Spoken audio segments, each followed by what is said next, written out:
Hello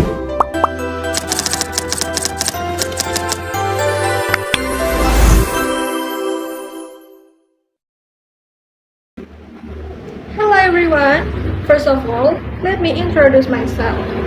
My name is Andieni Camelia and I'm a student at Binasarana Informatika University, majoring in Information Systems. This video is part of my English course project. Before I share my opinion, I chose the topic of smoking on campus. As you might know, smoking is prohibited on campus, but it cannot be denied that there are still people who ignore the rules and break them, right? Of course, I am against it. If there are rules on campus, as students, we must obey them. Rules are meant to regulate discipline and guide our behavior in order to create order and regularity. Why do some people not obey the rules? People do not obey rules for several reasons, such as a lack of legal awareness, weak law enforcement, the influence of social environment and peer pressure, and psychological reasons such as feeling restricted or underestimating the consequences. Other factors that also play a role are education, personality, or even socio-economic conditions. Then, what about our country's regulation? Law number 36 of 209 concerning health. This law serves as the legal basis for requiring smoke-free areas in public places, including teaching and learning areas on campuses. Government Regulation number 109 of 2012 concerning tobacco product safety for health clarifies the definition of smoke-free areas and mandates their establishment in public places.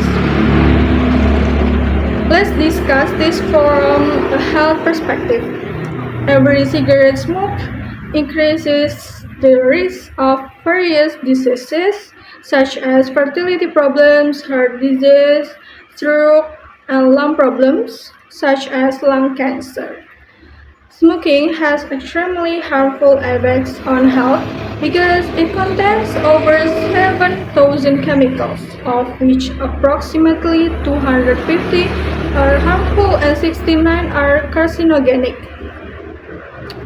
These negative effects impact nearly every organ in the body and can cause various serious diseases, both in active and passive smokers.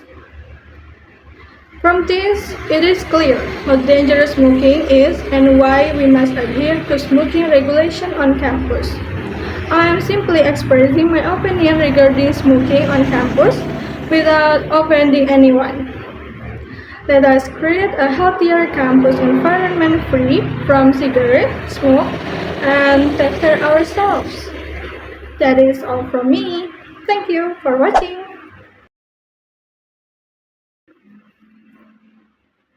Hello everyone, good morning, good evening, good night, whenever you are watching this video. Hi, my name is Andieni Camelia from Binasarana Informatika University.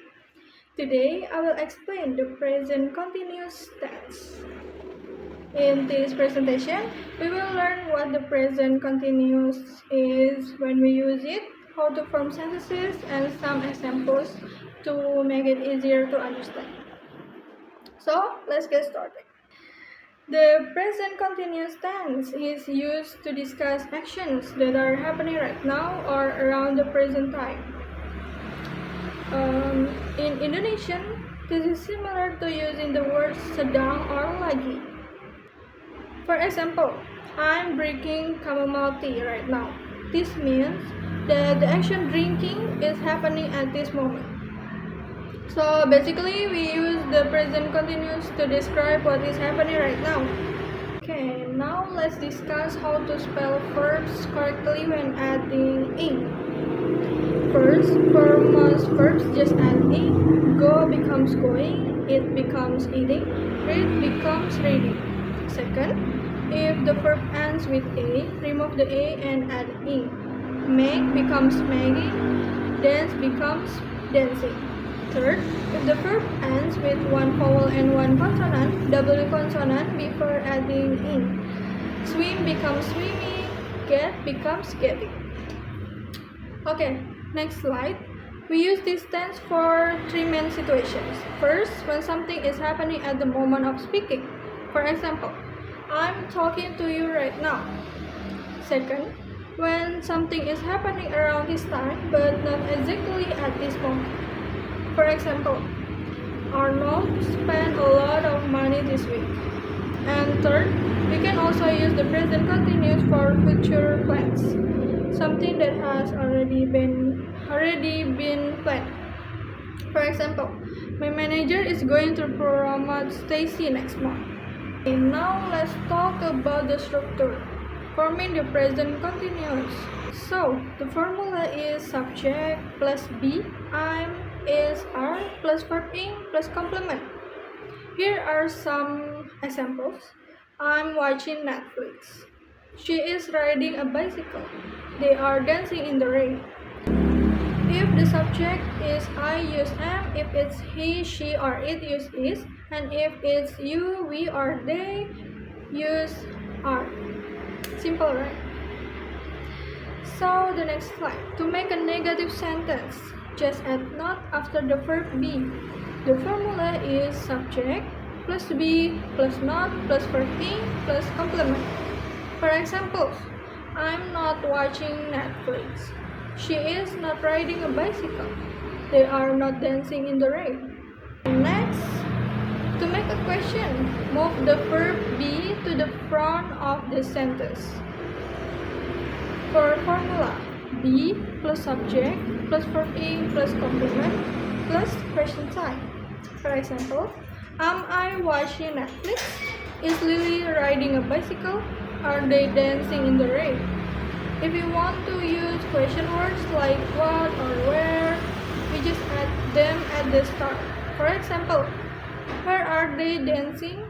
Or what are you doing? So for the example, like this.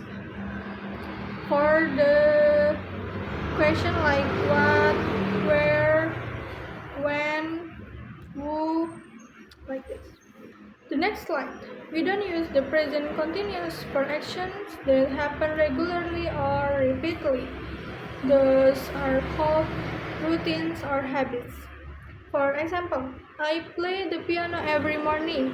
That's a regular action, so we use simple present tense, not the present continuous. Next, there are some verbs that we cannot use in the continuous form. They are called stative verbs because they describe a state, not an action. For example, like, love, know, believe, want, need. So we say I like this song, not I'm liking this song. Alright, now let's move to the practice part. Here we can see an image on the right side. Let's take a look at what is happening in this picture. There are several people, some women, some children, and it looks like they are greeting each other happily. Okay, let's make some sentences using the present continuous tense based on what we can see. For example, the woman is hugging a little boy, maybe. The children are smiling, or the people are talking to each other. Everyone is meeting and saying hello, maybe. All of these sentences use the present continuous tense because they describe actions that are happening right now in the picture. Alright, let's continue to the next practice activity. Now we have 3 sentences here and we are going to fill in the blanks using the present continuous tense. Do you remember the formula? Subject plus be plus verb ing. Let's look at number 1. She read a book right now.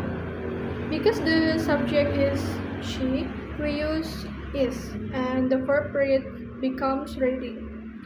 So the complete sentence is she is reading a book right now. Okay, next. Number 2. The cat sleep on the couch. The subject is the cat, so we also use is. The verb sleep becomes sleeping. So the full sentence is the cat is sleeping on the couch. Okay, next, number 3. He talk on the phone right now. Again, the subject he use is, and talk becomes talking, so the answer is he is talking on the phone right now. Okay, let's move to another practice. Nila is a chef. She always prepares food and sells dishes in her cafe. Now it's 10 o'clock in the morning. So what is she doing right now? Can you guess the answer is? The answer is Nila is cooking and selling dishes for her cafe. We use present continuous again because the action is happening at this time. Okay, next, another picture for our practice part. The last time. This time the image is on the left side. Take a moment to look at it carefully. We can see some animals that are wearing clothes, and it looks like they are having a picnic by the river. Okay, let's try to describe what they are doing using the present continuous tense. For example, the animals are having a picnic, or another animal is eating some food. Another example, they are enjoying their meal together. All of these sentences use the present continuous form again because the actions are happening right now in the picture. Okay, let's summarize what we have learned today. We use the present continuous tense to describe action happening right now, actions happening around this time, and future plans that are already arranged. Okay, the formula are for positive, subject plus be plus verb ing plus complement. For negative, subject plus be plus not plus verb ing and plus complement. For question, be plus subject plus verb ing plus complement and plus question signs, of course. Don't forget the spelling rules, and remember, stative verbs cannot be used in this tense. Okay, so that's all about the present continuous tense. It's one of the most useful tenses in English because we use it every day in conversation to describe what we are doing or what someone else is doing. Thank you so much for listening. I hope my explanation helps you understand it better. Have a great day, guys. See you next time.